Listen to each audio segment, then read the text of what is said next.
Hello students. तो NEET वाले question चल रहे थे बच्चों। तो क्वेश्चन नंबर 16 पे पहुंच चुके हैं हम। Motion in straight line.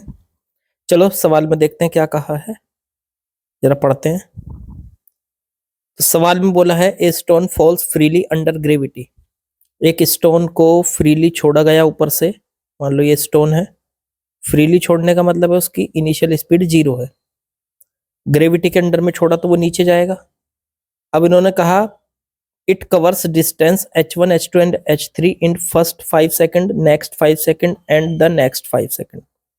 पहले 5 सेकंड में वो h1 डिस्टेंस कवर करता है, तो अगले 5 सेकंड में कवर कर रहा है वो h2 डिस्टेंस, और उससे अगले 5 सेकंड में बच्चों कवर कर रहा है वो h3 डिस्टेंस। अब ये तो हमें शॉर्टकट पता होता है कि पहले t सेकंड में अगर x डिस्टेंस कवर करेगा तो उससे अगले t सेकंड में 3x करेगा, उससे अगले t सेकंड में 5x करेगा। ये शॉर्टकट आपको पता होना चाहिए। चलो ठीक है, तो ये हमें पता है कि जब भी कोई पार्टिकल ऊपर से गिरता है फ्रीली, तो वो पहले t टाइम में x डिस्टेंस कवर करता है, अगले t टाइम में 3x और उससे अगले t टाइम में 5x। तो अब h1 h2 h3 का वो बताना है आपस में रिलेशन, इनमें से कौन सा ऑप्शन सही है। तो h1 की वैल्यू तो x आ गई, तो x बराबर आ गया h1। दूसरी इक्वेशन से x की वैल्यू निकालेंगे तो h2 बटे 3 आ गया। तीसरी इक्वेशन से x की वैल्यू निकालेंगे तो h3 बटे 5 आ गया। तीनों को आपस में इक्वल रख लो, तो h1 बराबर h2 बटे 3 बराबर h3 बटे 5।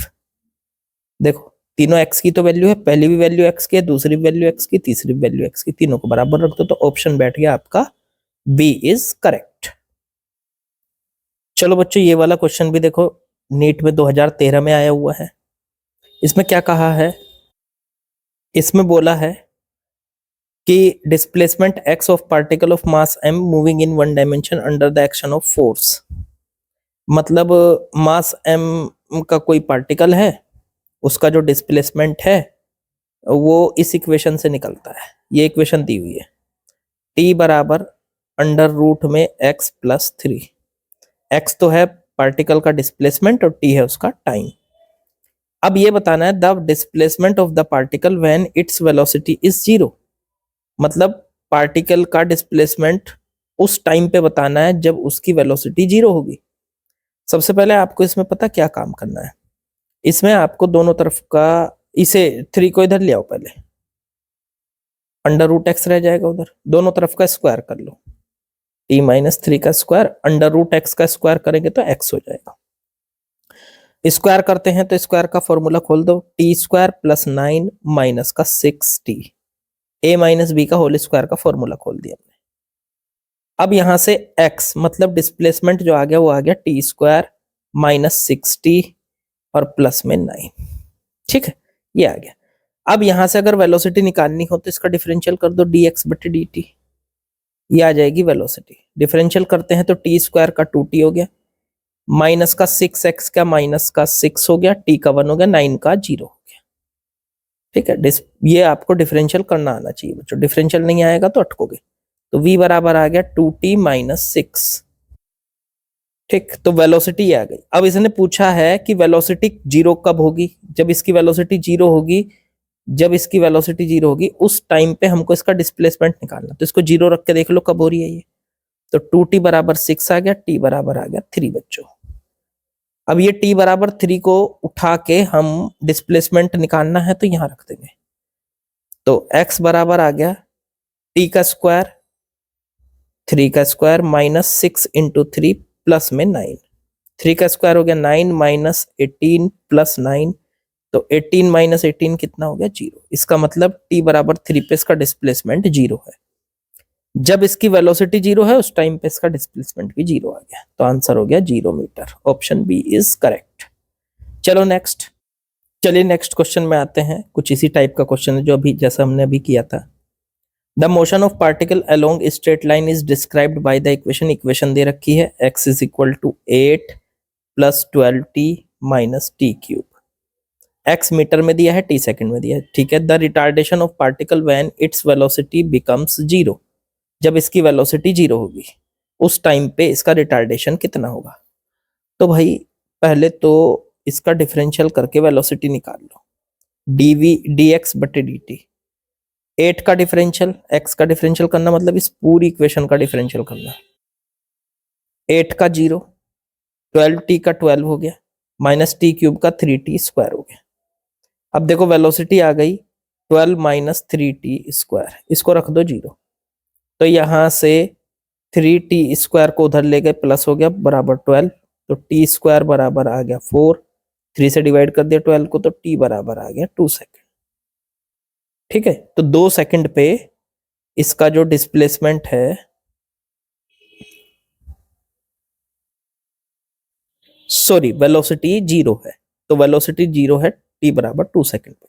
उस टाइम पे इसका रिटार्डेशन बताना है। रिटार्डेशन क्या होता है, v का डिफरेंशियल कर दो, एक्सेलरेशन आ जाएगा, एक्सेलरेशन, तो वो कितना आया, करो डिफरेंशियल इसका, तो v था आपका 12 माइनस 3t स्क्वायर, 12 का तो 0 माइनस 3t स्क्वायर का 3 बाहर ले लो, t स्क्वायर का 2t कर दो, तो ये आ गया सॉल्व करके माइनस का 6t। ये इसका एक्सेलरेशन आ गया।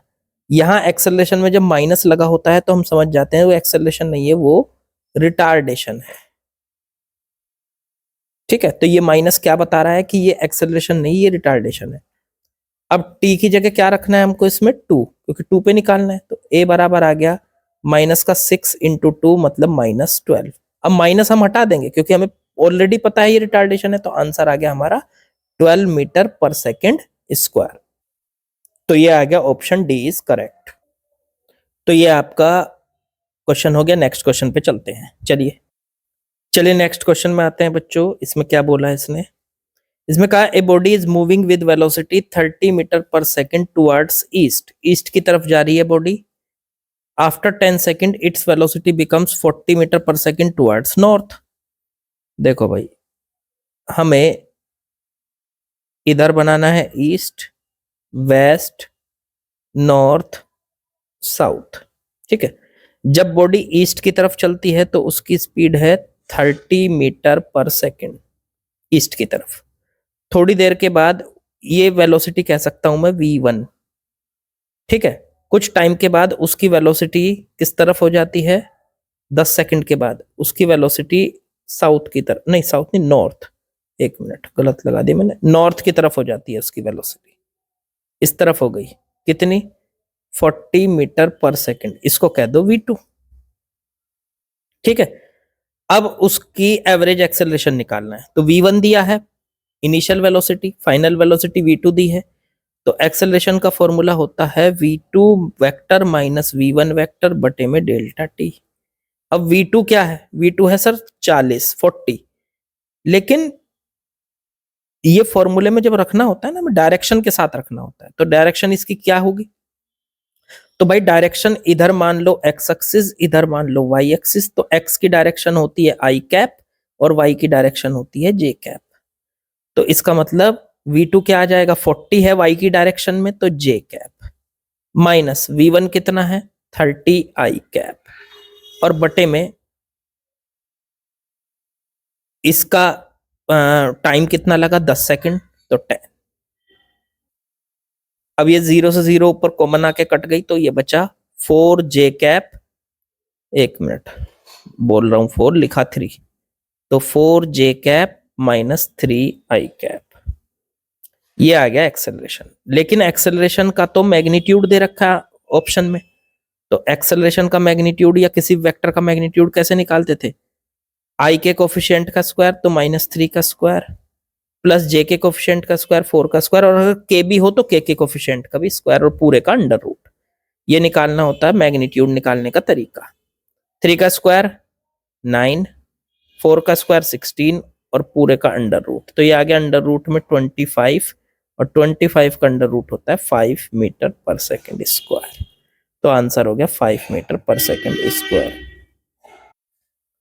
बेटा बहुत हॉर्न की आवाज आ रही है आज, थोड़ा सा बड़ा परेशान कर दिया, थोड़ा क्या बहुत ज्यादा परेशान कर दिया आज तो। चलो कोई बात नहीं, आप थोड़े डिस्टर्ब हुए होंगे, इसके लिए सॉरी। चलो अगले क्वेश्चन पे चलते हैं। चलिए नेक्स्ट क्वेश्चन में बच्चों, जो ये क्वेश्चन है ये पहले भी पूछा जा चुका है नीट में। ठीक है, ये क्या कहा इसने, ए particle covers half of its total distance with speed v1। मान लो टोटल डिस्टेंस है 2x, तो आधी हो जाएगी उसकी x और x।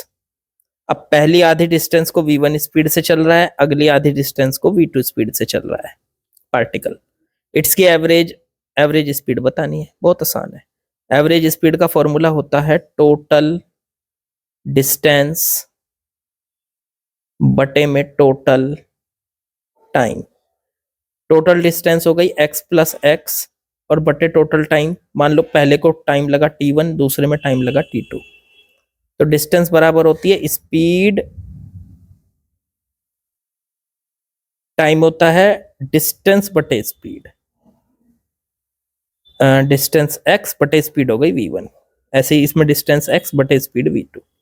उठा के रख दो t1 प्लस t2, ऊपर बन गया 2x और बटे में t1 की जगह रख दो x बटे v1 और इसकी जगह x बटे v2। x कॉमन आके कट जाएगा, आंसर आ जाएगा 2 बटे 1/v1 प्लस 1/v2। इसको सॉल्व करेंगे, एलसीएम लेंगे तो ये आ जाएगा 2v1v2 बटे v1 प्लस v2। तो एवरेज स्पीड आ गई इसकी, ऑप्शन सी इज करेक्ट। देखो जेई से थोड़े क्वेश्चन इसके आसान होते हैं, नीट वाले थोड़ा सा फर्क होता है क्योंकि टाइमिंग में भी फर्क होता है भाई। ठीक है, ये जल्दी हो जाते हैं थोड़ा सा, और बाकी फिर भी मैं तो यही कहूंगा कि उसके भी क्वेश्चन करते रहिए, क्योंकि ऐसा नहीं है कि जेई के क्वेश्चन थोड़े से मुश्किल है, क्योंकि मुश्किल इसमें भी आते हैं, पर यह है कि कम आते हैं इसमें मुश्किल। अगर इसमें 50 क्वेश्चन दिए हैं तो इसमें से सिर्फ 10 क्वेश्चन ऐसे होंगे जो जेई लेवल के होंगे, बाकी आसान होंगे। तो अगर अच्छी रैंक चाहिए तो आप लोगों को तो भी 10 क्वेश्चन भी करने पड़ेंगे ना, अगर अच्छी रैंक चाहिए तो इसलिए जेई के क्वेश्चन भी लगाने जरूरी है नीट वालों को, और जेई वालों को नीट के क्वेश्चन भी लगाने जरूरी है। क्यों? क्योंकि उनको भी वो आसान क्वेश्चन भी करने हैं और मुश्किल भी करने हैं। उनके पास भी थोड़े से आसान आते हैं, थोड़े से मुश्किल। चलिए खैर, आज का सेशन यही कंप्लीट हुआ हमारा, कल करेंगे बाकी। Okay, like share subscribe comment वो सब आप खुद कर दीजिएगा। ओके बच्चों।